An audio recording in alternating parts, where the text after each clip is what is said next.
தினம் ஒரு குட்டி கதை. அவரவர் கோணங்கள். ஒருவன் கடவுளை நோக்கி கடுமையாக தவம் இருந்தான். கடவுள் அவன் தவத்தை மெச்சி, என்ன வரம் வேண்டும் பக்தா என்றார். மற்றவர்களின் மனதை படிக்கிற திறனை அருள வேண்டும் சுவாமி என்றான். கடவுளும் வரம் தந்தேன் என்றார்.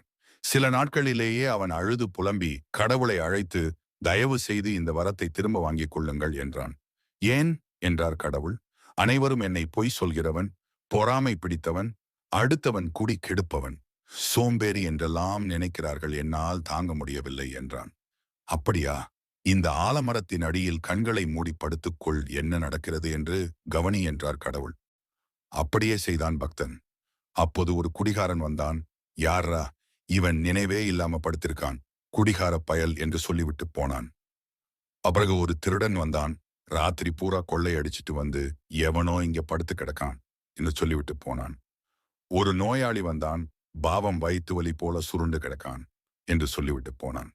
ஒரு துறவி வந்தார். யாரோ முற்றும் துறந்தவர் போல அனைத்தையும் மறந்து உறங்குகிறார் என்று சொல்லிவிட்டு போனார். சிறிது நேரம் கழிந்தது. கடவுள் பக்தனிடம் வந்தார். பார்த்தாயா, உன்னை பற்றி அவரவர் அவரவர் கோணங்களில் புரிந்து கொள்கிறார்கள். இனியாவது உன்னை பற்றிய மற்றவர் விமர்சனத்தை பொருட்படுத்தாதே. ஒவ்வொரு பார்வைக்கும் ஒரு புரிதல் இருக்கும். உன்னுடைய சரியான பாதையில் தைரியமாக செல், வெற்றி உனக்குத்தான் என்றார். பக்தன் தெளிவடைந்தான். நாமும் தெளிவடைவோம். எல்லாம் அவன் செயல்.